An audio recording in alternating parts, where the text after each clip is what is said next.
Welcome to the Squire's tale. I am a collector of stories, whimsical ones, quiet ones, the kind that don't make the history books, but are worth telling all the same. On my travels, I have gathered tales from distant towns and forgotten valleys, from mountain paths and market squares, from ordinary people living ordinary lives in the most gently extraordinary ways. I share them here, one by one, for those who need somewhere peaceful to rest their mind at the end of a long day. So settle in, get comfortable, and make yourself at home.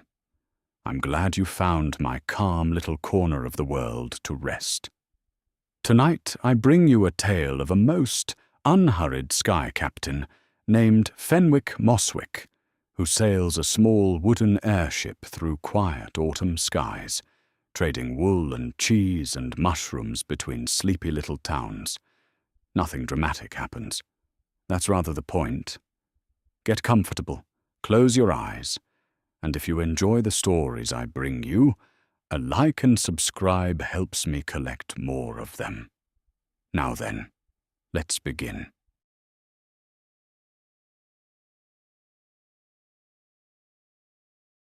Prologue. The Sky Above Thistledown. There is a sky not so very far from here where the clouds are the color of old cream and the wind smells faintly of cloves. It is not a dramatic sky. It does not crackle with lightning or groan with thunder very often.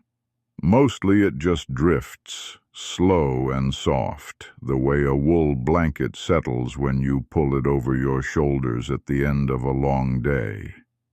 In this sky, there is a ship. It is not a grand ship. It is not the sort of ship that appears on the covers of adventure novels, all gleaming brass and rippling pennants. It is a rather small ship, a little wide in the middle, with a hull the color of old cedar and a gas balloon overhead that was once a deep green, but has faded now to something more like the inside of a cucumber. The balloon has a small patch near the back, perfectly square, in a slightly different shade of green that never quite matched. The captain chose not to repaint it. He said it gave the ship character. The first mate said it gave the ship an eyebrow. The ship is called the Murmuring Doris, and her captain is a man named Fenwick Algernon Mosswick, known to most people as Captain Fen, known to a few people as just Fen, and known to his mother when she was still writing letters as that boy who was supposed to go into accounting. Captain Fen is not a tall man, nor a short one. He is a medium man in most respects. His hair is brown, with a little gray now at the temples, and he wears it tucked beneath a hat that is technically a captain's hat, but has lost its shape so thoroughly over the years that it now resembles a mushroom that has had a difficult morning. He has a beard that he trims once a month, whether it needs it or not, and a pair of round spectacles with one lens slightly foggier than the other, which he never gets around to cleaning.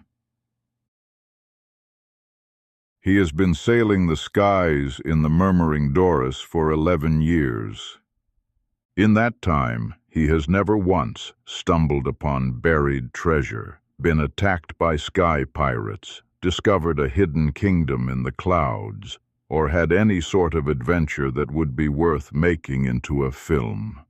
What he has done in those 11 years is make his rounds.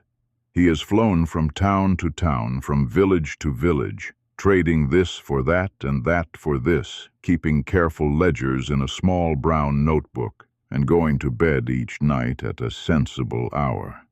This is the story of one such week. Chapter 1. Monday, and the Matter of the Wool.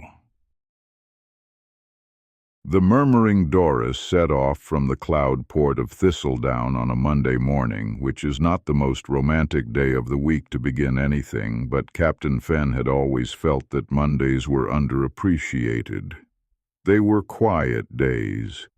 People were still a little sleepy from the weekend, which made them easier to negotiate with. In the hold of the Murmuring Doris, on this particular Monday, there were 14 bales of raw wool from the Highland farms above the Valley of Venn, 3 crates of cooking apples wrapped in straw, a single very large wheel of a hard yellow cheese that had been commissioned by a merchant in the town of Puddlewick, and was now 2 days late for reasons that Captain Fenn had written down in his log as weather miscellaneous, and 1 small cage containing a gray rabbit named Gerald. Gerald was not cargo. Gerald was a passenger.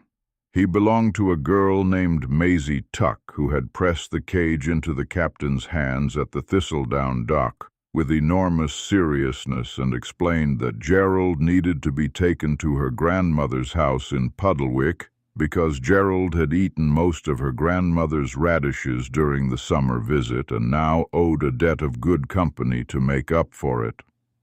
Captain Fenn had accepted this explanation without question and written Gerald's name in the passenger ledger.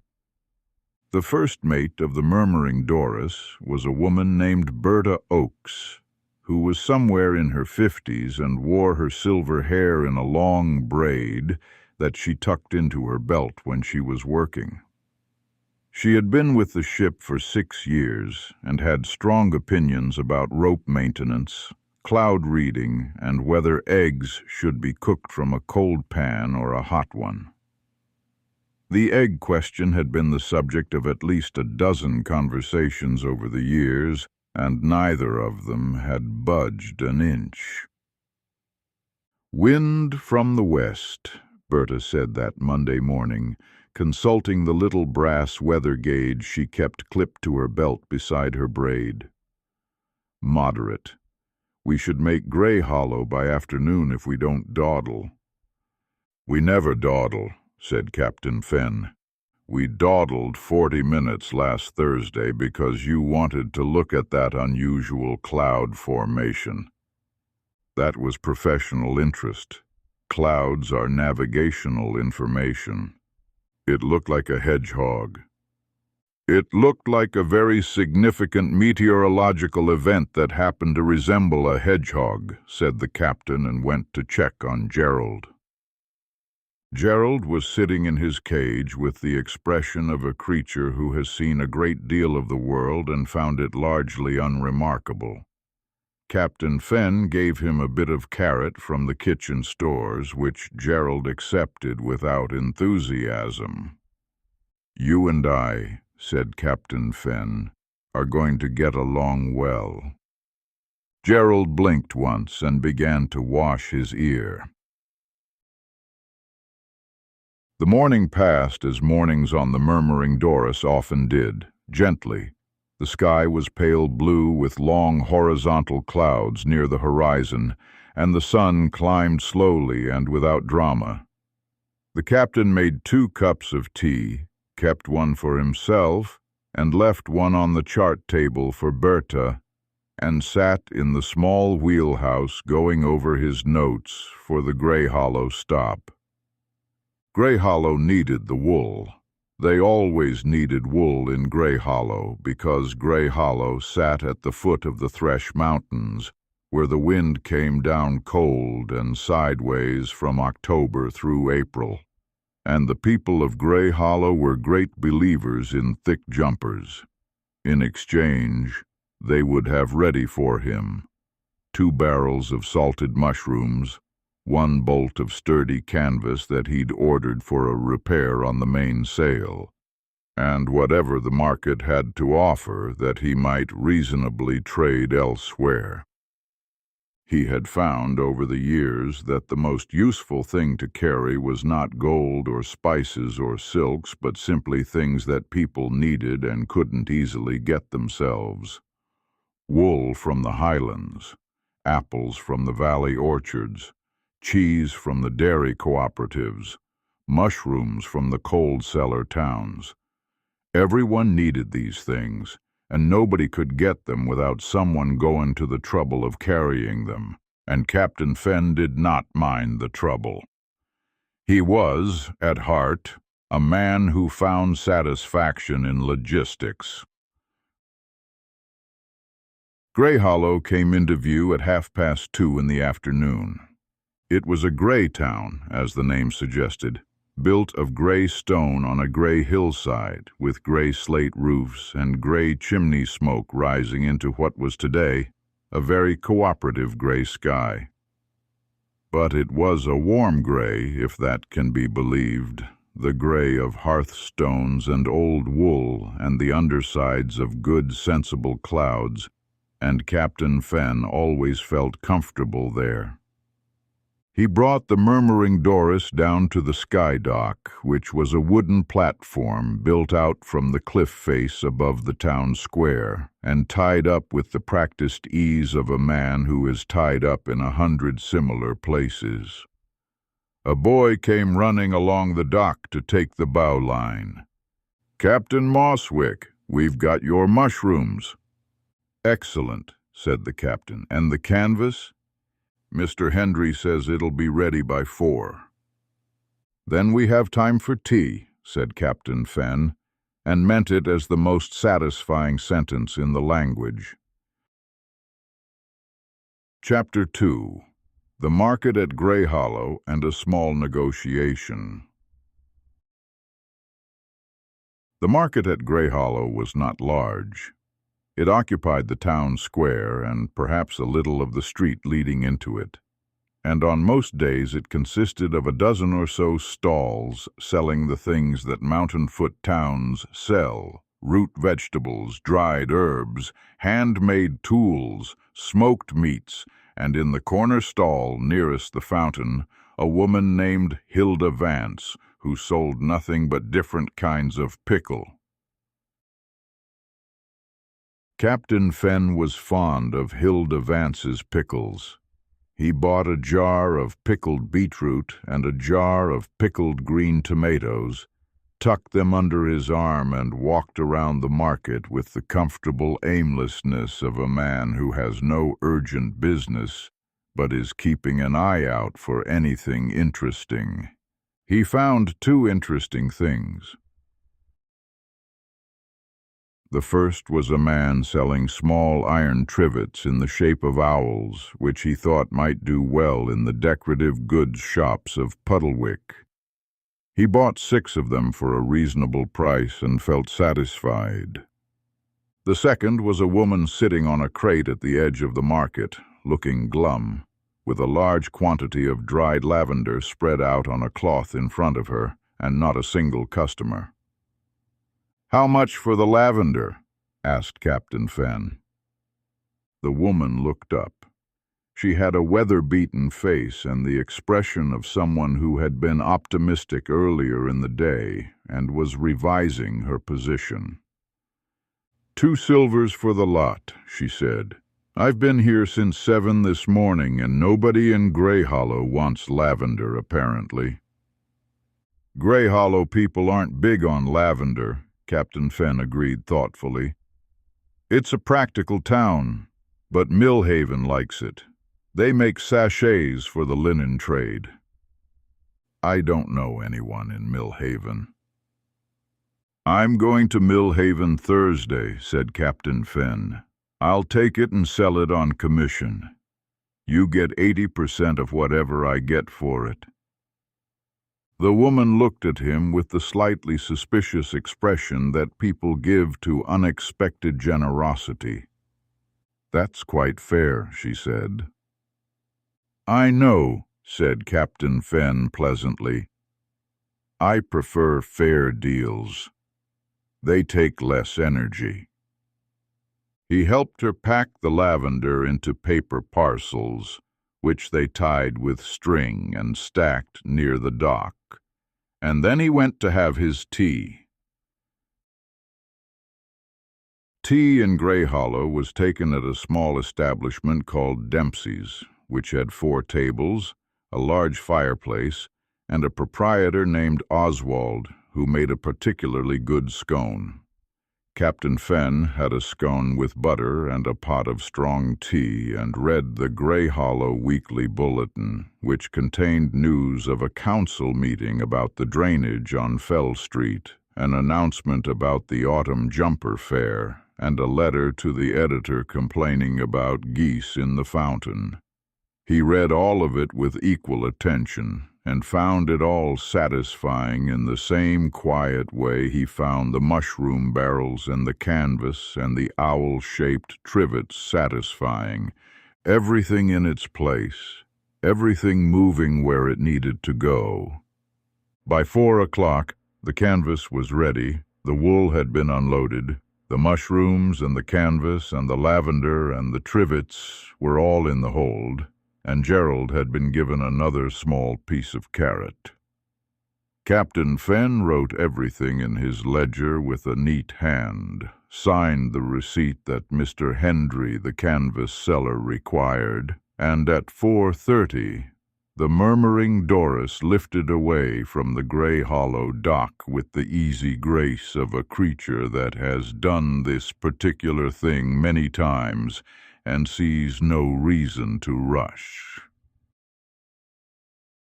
They found a good air current at 1,000 feet and ran with it southeast. By the time the last light faded from the sky, the ship was moored to a sky anchor above a meadow, swinging gently in the night air, and Captain Fenn had eaten a bowl of the mushroom soup that Berta made from the plainest and most unshowy recipe imaginable. Mushrooms, stock, a little butter, black pepper, which was, he had long ago decided, the best soup in the known world. He wrote up his log, fed Gerald a sprig of something green that he found in the galley, and went to bed. The Murmuring Doris rocked very gently in her anchor. Outside, the stars came out one at a time. Chapter 3. Tuesday's Fog and the Town of Ashwick Bend. Tuesday was a fog day. This was not unusual. Fog was a common feature of the sky in that part of the world, especially in autumn, and Captain Fenn had long since made his peace with it. He navigated by compass and memory and the occasional glimpse of a landmark below, and he did not find fog troubling so much as companionable. It softened everything. It made the world feel smaller and more manageable, like a room instead of an infinite expanse. Berta was less philosophical about it. She stood at the bow with her arms crossed and her expression doing something complicated that meant she was calibrating the distance to the ridge they were supposed to cross by 10 o'clock. "We'll need to go higher," she said. 30 feet ought to do it," said the captain. 50. 40. A pause. 45, said Berta, and that was what they did. Ashwick Bend was a town that had been built many years ago at the place where a river bent sharply around a low hill, and the people of Ashwick Bend had built their town on both sides of the bend and then built a great many bridges between the two halves, so that the town was now a place of narrow streets and arching bridges and the constant sound of water. It was a pleasant town to be in, though not a particularly efficient one to navigate. The Murmuring Doris couldn't land near the river, of course, so she came down at the sky field on the hill above the town, which was really just a field with a stake in the middle for tying up to, and a small shed where a man named Bertram Foss kept the landing ledger and a collection of the most battered umbrellas Captain Fenn had ever seen. "Captain Mosswick," said Bertram, emerging from the shed in a coat that appeared to have been worn in the fog quite often. "Bit of a damp one today." "It's atmospheric," said the captain. "It's wet," said Bertram, which was also true. In Ashwick Bend, Captain Fenn had 3 calls to make. The first was to Mrs. Pallert at the kitchen goods shop on Bridge Street, who had ordered a set of the wooden spoons he'd picked up in Venn Market 3 weeks ago. He delivered the spoons and accepted payment, and had a brief conversation about whether wooden spoons ought to be oiled regularly, a subject on which Mrs. Pallert had strong views, and which Captain Fenn found he was happy to listen to for a reasonable amount of time. The second was to the Ashwick Bend cooperative stores, where they needed cooking apples. He had 3 crates of them, which fit perfectly, and in return had a consignment of preserved river fish that the woman running the cooperative said was very popular in the hill towns. Captain Fenn said he'd take a dozen jars on speculation and wrote it down carefully, and they shook hands. The third was to a chandler on the far side of the second bridge, a quiet man named Doole, who made candles in very precise and methodical way, and who wanted to send a package to his sister in Poodlewick. The package was a small box, very well wrapped in brown paper and string, with the address written in careful block letters. Captain Fenn added it to the passenger manifest under parcels, and promised it would arrive with the wheel of cheese. He walked back through the fog to the sky field, which was thicker now, the town below entirely invisible except for the sound of the river and the distant irregular clanging of a bell on one of the bridges. He liked Ashwick Bend very much at moments like this. It became in the fog nothing but sound and gentle gray light, and there was something restful about it. "Everything in order?" Berta asked when he climbed back aboard. "Perfectly," said Captain Fenn. "We have spoon money, river fish, a parcel, and I bought a small painting from a girl on the bridge. It's of ducks." Berta looked at him. "I like ducks," he said. "Where are we putting it?"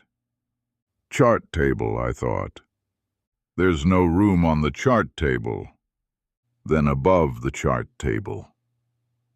The painting of ducks went above the chart table.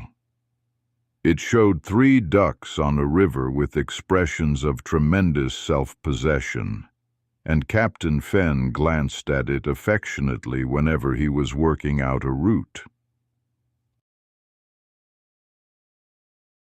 Chapter 4.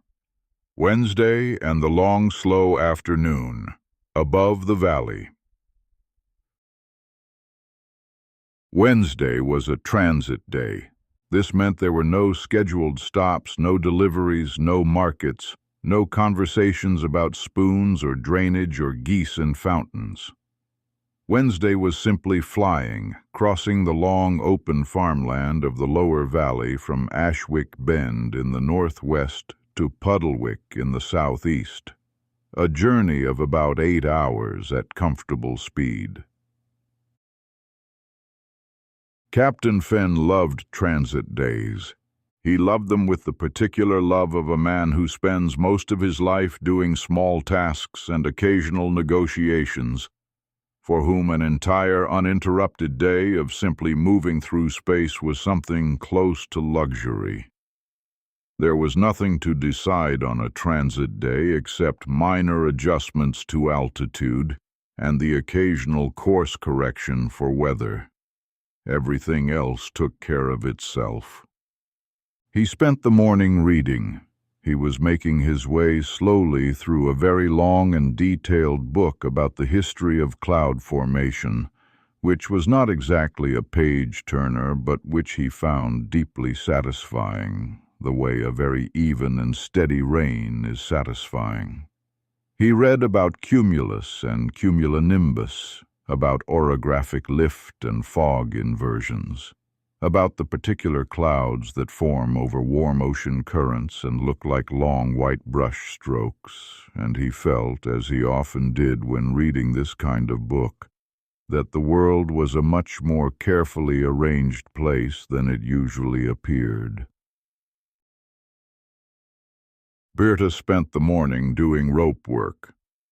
She was making a new set of ties for the cargo net, replacing ones that had worn thin over the summer, and she worked with a steadiness and precision that Captain Fen had always admired.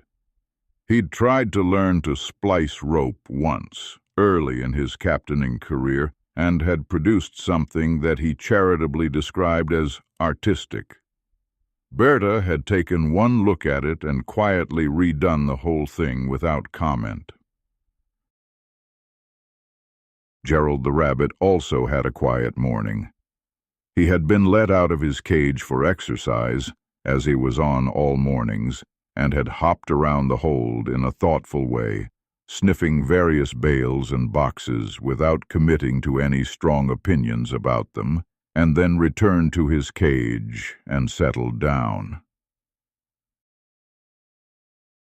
At noon, they ate a lunch of bread and cold river fish and pickled green tomatoes, sitting on the deck in the pale autumn sun, which was warm enough to enjoy without being warm enough to remove your jacket. Below them, the valley floor moved slowly past. Farms, mostly. Long rectangular fields divided by hedgerows, the occasional glint of a stream. Roads that wound without apparent reason between one patch of woodland and another. Here and there a farmhouse with its chimney smoking, or a cluster of buildings that might be a hamlet, too small to stop at, too small to appear in his trading ledger, but present nonetheless, inhabited, attended to. He found he liked this too. The view of the world from 1,000 feet was not exciting in any particular way. It was not dramatic or beautiful in the way of mountain ranges or spectacular coastlines. It was just the land going about its business, fields being plowed, lanes being walked, smoke rising from chimneys where bread was probably baking or soup was probably on. He felt a fondness for it that he had never fully been able to articulate. After lunch, Berta napped in her bunk for an hour, which was her custom on transit days, and which Captain Fen considered to be entirely sensible. He held the wheel loosely and watched the clouds. The clouds on Wednesday afternoon were the flat-bottomed kind, the ones that form at a specific altitude and float along in their own company, unhurried, heading more or less southeast, just as the Murmuring Doris was. And for a while it seemed to the captain that the ship was part of a procession of things all moving together through the same piece of autumn sky, each at their own pace and in their own way, and all of them somehow going somewhere they needed to be. He wrote this down in his personal log, not the trading log. At 4 o'clock, Berta came back and took the wheel, and Captain Fen went below and did his bookkeeping for the week so far. He liked the bookkeeping. He liked the columns of numbers, the neat entries, the small satisfaction of a ledger that balanced. There was a rumor among some of the people he traded with that he was secretly wealthy, that a man who had been running the same routes for 11 years must have accumulated a fortune somewhere, and he let the rumor stand because it was simpler than explaining the truth, which was that he was comfortable and had everything he needed and found that more than sufficient. He had a small house in Thistledown that he rented out while he was flying, which paid for itself.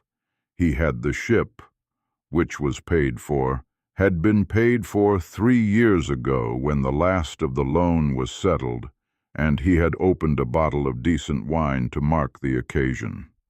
He had his routes, his ledger, his fog days and his transit days, his mushroom soup, his duck painting, his rabbit passenger, and the long repeating rhythm of the week.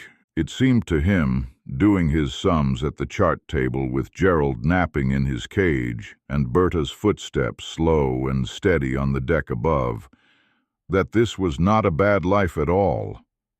It was, in fact, a very good one. By evening they were within sight of Puddlewick, and Captain Fen made the tea, and they drank it on the deck, watching the town lights come on, one by one, in the gathering dark. Chapter 5. Puddlewick and the Delivery of Gerald. Puddlewick was the largest town on Captain Fen's regular route, which is to say it is a medium-sized town of perhaps 4,000 souls, with a proper skyport that had 3 docking masts and a harbor office and a man in a uniform who checked manifests, which Captain Fen approved of on principle. He liked Puddlewick. It was a cheerful town, a market town, the kind of place where people came from the smaller settlements around to buy and sell and hear news and argue with each other and eat at the restaurants on the market square, of which there were 4, and which Captain Fen rated in the following order: the one with the green shutters first, then the one run by the sisters with the good bread, then the small one down the alley that no one who didn't know about it would find, and then the large one near the clock tower that was perfectly acceptable and reliable, and which he felt guilty for rating 4th.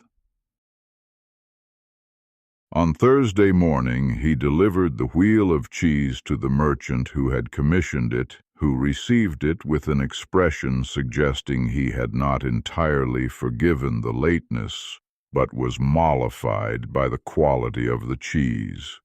Captain Fen apologized for the delay, described the weather in a way that made it sound slightly more dramatic than it had been, and the merchant's expression softened to something that was almost warmth.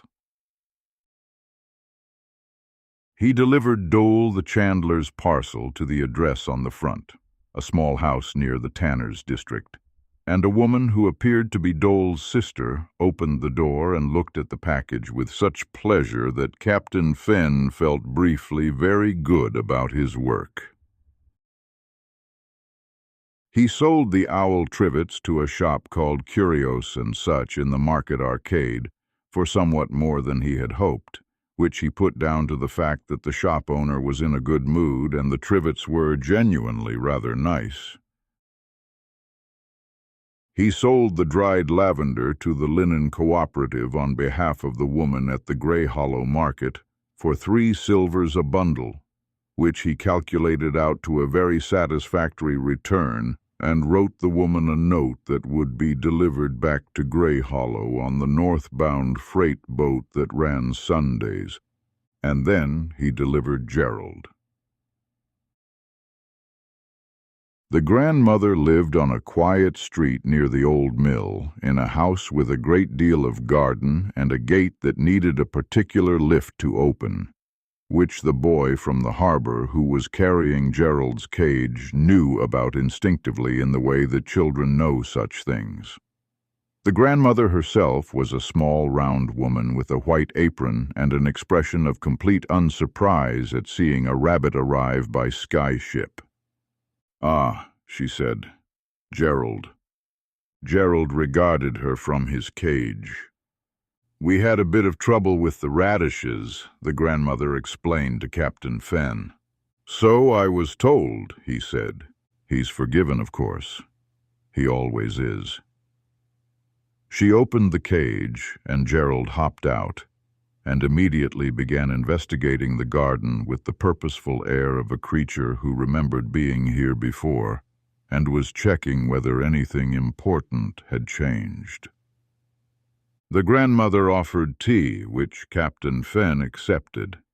They sat in the garden for 40 minutes and drank tea and talked about nothing in particular. Her daughter's new house, the unusual warmth of September, the question of whether the old mill was going to be converted to flats, the price of wool, a bird she had been watching in the garden that she couldn't quite identify.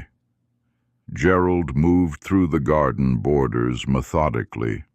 It was, Captain Fen thought, cycling back to the harbor, exactly the sort of afternoon that would not appear in any ledger and could not be traded or sold or marked in any column, and it was one of the best parts of the week.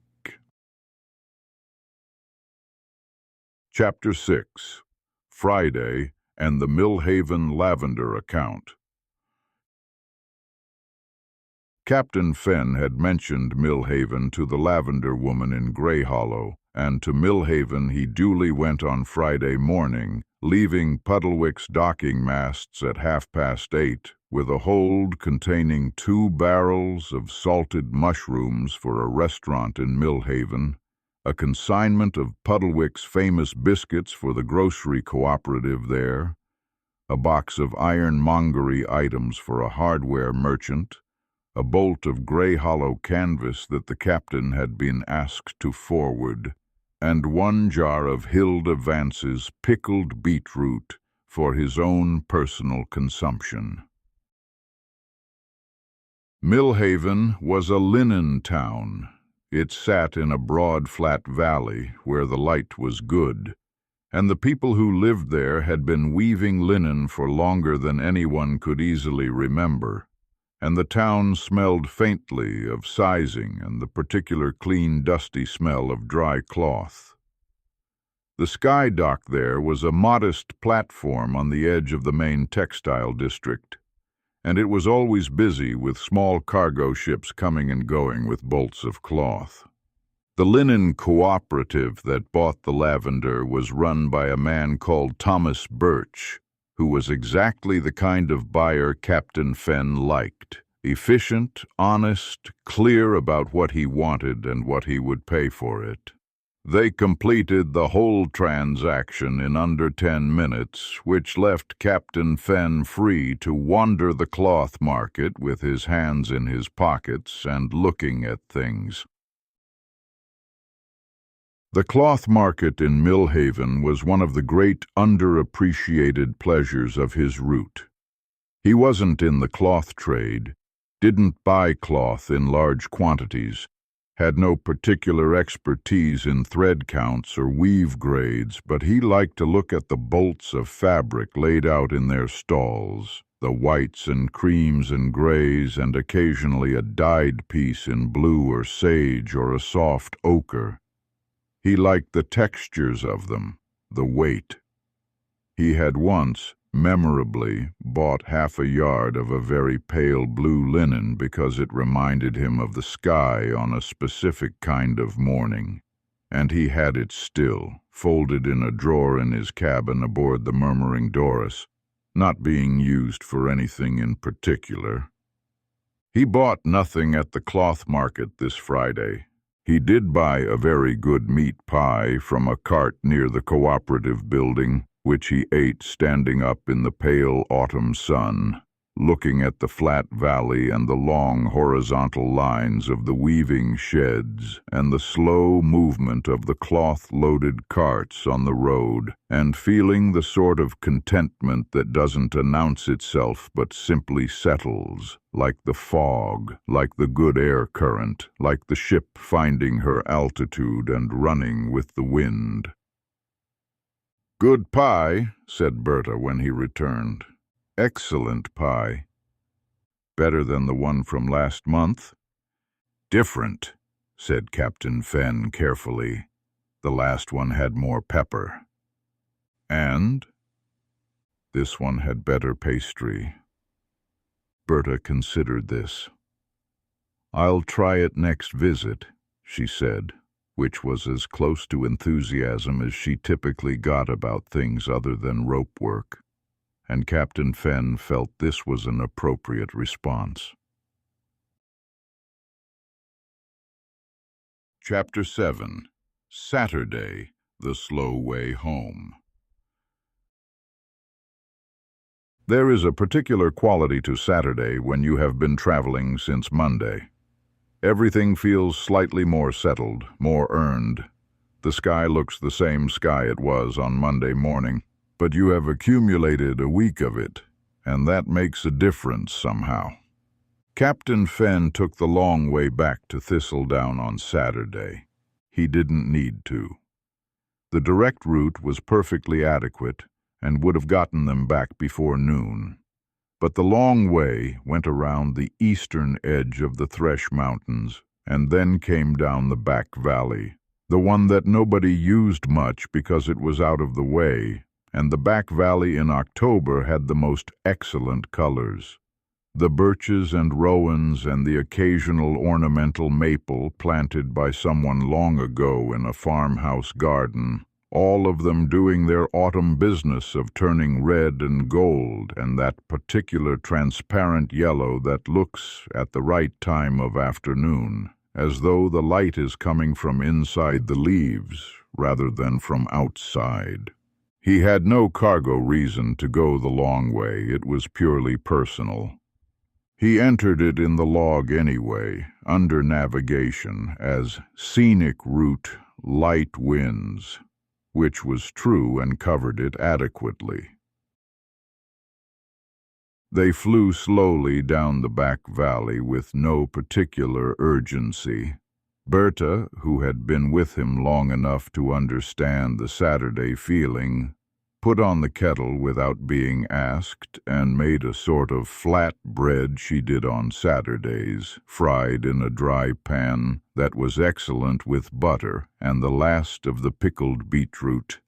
They ate this sitting on the deck in jackets and watched the valley move past. A hawk was riding a thermal below them, a long-winged, patient hawk, doing slow circles over a field, and Captain Fenn watched it for a long time.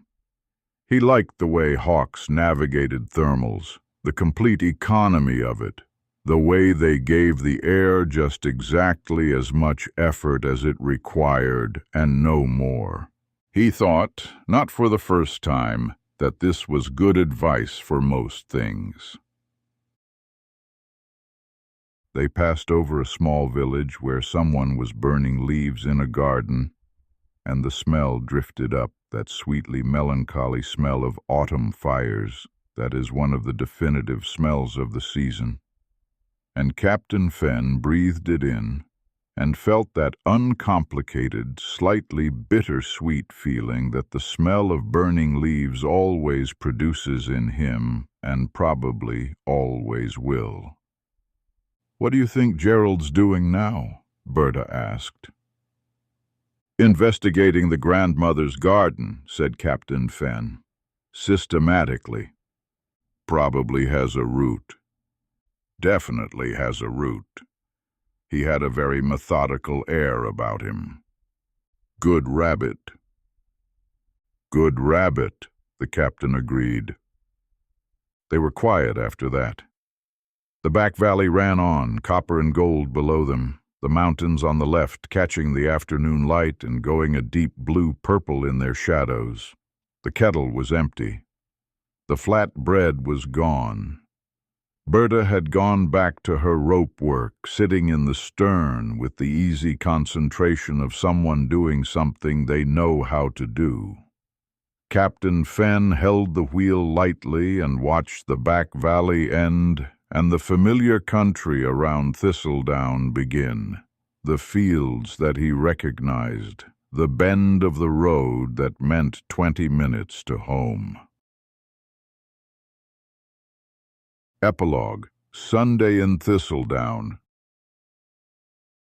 The Murmuring Doris tied up at the Thistledown cloud port at 4:30 on Saturday afternoon, which meant that by the time all the remaining cargo had been logged and the holds checked and the deck swept and the ship properly shut down for the night, It was nearly 6, and Captain Fen walked home through Thistledown as the first lamps were being lit in the windows in the yellow light of a clear October evening.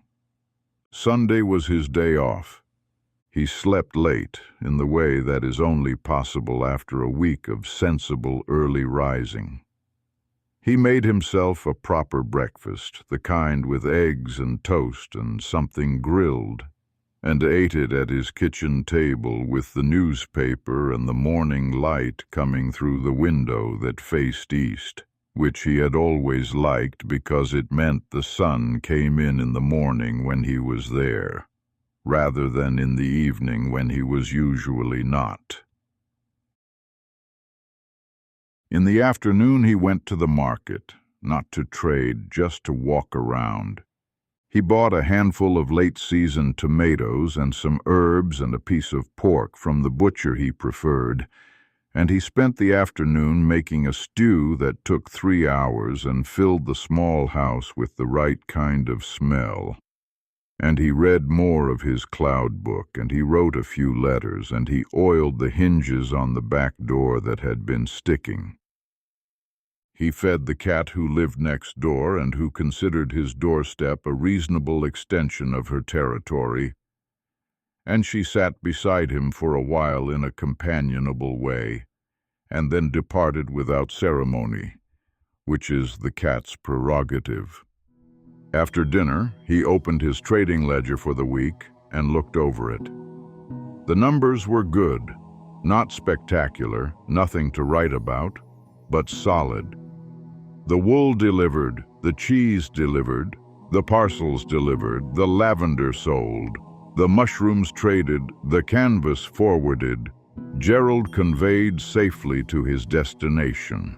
The owl trivets had done well. The river fish would probably do well in the hill towns next week. The lavender woman would receive a fair return by Sunday post.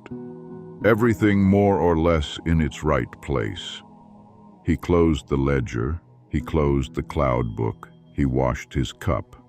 Outside, the sky above Thistledown had gone from orange to a soft, deep blue, and the first stars were coming out in the east. That slow, one-at-a-time way they have, each one appearing as if slightly surprised to be noticed.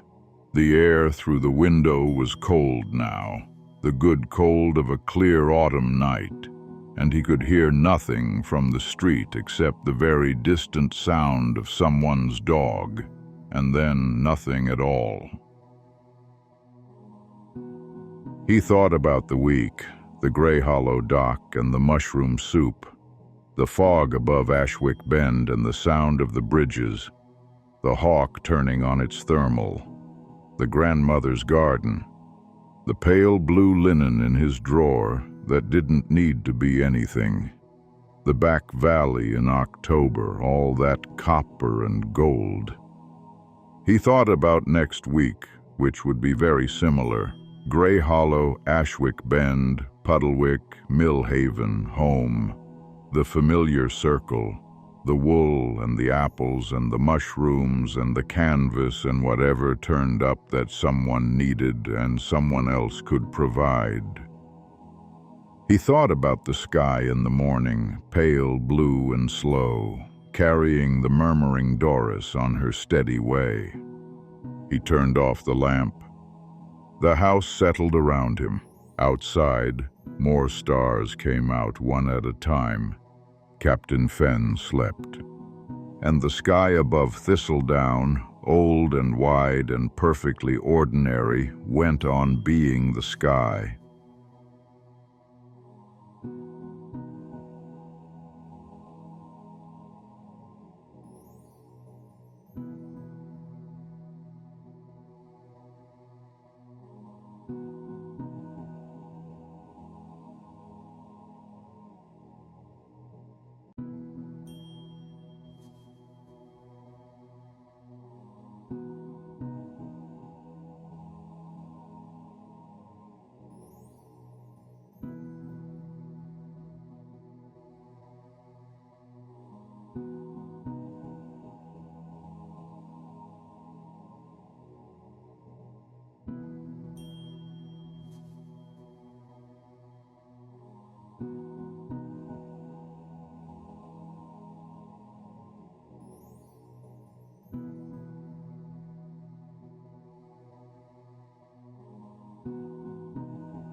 you.